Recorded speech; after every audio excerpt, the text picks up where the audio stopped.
एक समय की बात है। राजू 8 साल की उम्र में अपने माता पिता को खो चुका था। राजू भूखा प्यासा दर बदर भटकता रहता, लोगों से कुछ खाने को मांगता रहता, पर कोई भी उसकी मदद नहीं करता। एक दिन राजू एक सेठ से, साहब, मैं कई दिनों से भूखा हूँ, कुछ दे दो साहब, भगवान आपका भला करेगा। अरे अरे, जाओ यहाँ से, तुम लोगों का यही नाटक लगा रहता है, जाओ, मेरे पास कुछ नहीं है। राजू निराश हो जाता है। वहीं पास में खड़ा एक व्यक्ति राजू के पास जाता है। बेटा, क्या नाम है तुम्हारा? मेरा नाम राजू है। ठीक है राजू, तुम चलो मेरे साथ मेरे घर पर, मैं तुम्हें खाना खिलाऊंगा। राजू उस व्यक्ति के साथ उसके घर आ जाता है और पेट भर खाना खाता है। खाना खाने के बाद वह व्यक्ति राजू से, बेटा, तुम कहाँ रहते हो और तुम लोगों से भीख क्यों मांगते हो? मैं अनाथ हूँ, मेरे माता पिता दोनों गुजर चुके हैं, अब मेरा कोई नहीं है। मैंने लोगों से पहले काम मांगा, पर किसी ने मुझे कोई काम नहीं दिया, तब मैं मजबूरी में लोगों से भीख मांगता हूँ। क्या आप मुझे कोई काम देंगे? हाँ हाँ जरूर, तुम्हें मैं काम दूंगा, पर मेरी एक शर्त है, तुम्हें यहीं रहना होगा और जो काम मैं तुम्हें दूंगा उसे पूरे मन से रोज करना होगा। राजू मान जाता है और वहीं रहने लगता है।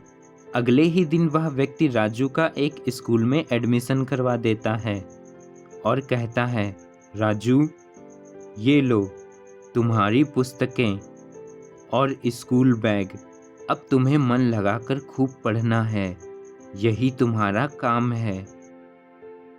तभी राजू कहता है, ठीक है, मैं आपकी शर्त पे खूब पढ़ूंगा, लेकिन मेरी भी एक शर्त है कि आज से मैं आपको बाबा कहूँगा। ठीक है बेटा, मुझे बहुत खुशी होगी।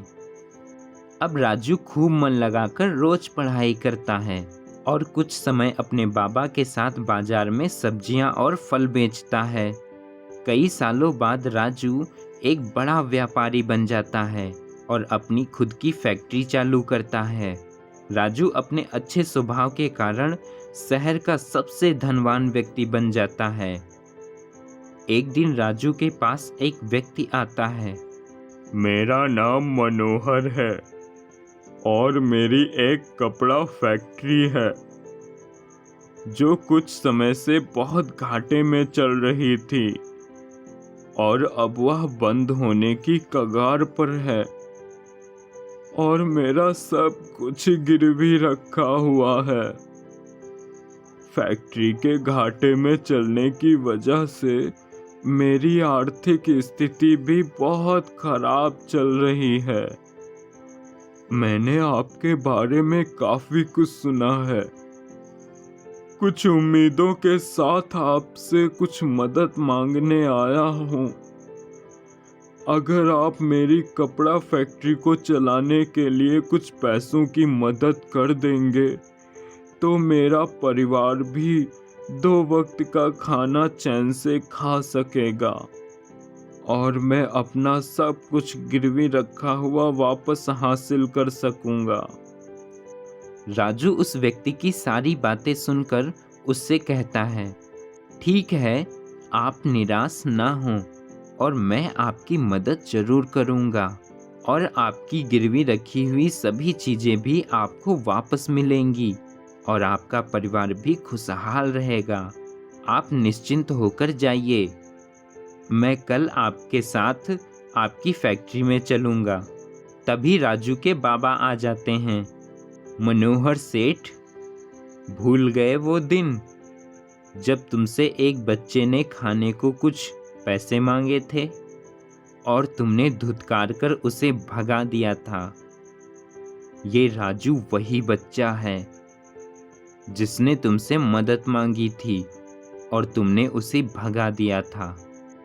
राजू ये जानते हुए भी कि तुमने बचपन में उसकी मदद नहीं की थी, फिर भी आज वो तुम्हारी मदद करने को मान गया। मनोहर अपने किए पर बहुत शर्मिंदा होता है और कहता है, मैं समझ गया। आज मुझे बहुत बड़ा सबक मिला है। आज के बाद मैं हमेशा जरूरतमंद की मदद जरूर करूँगा।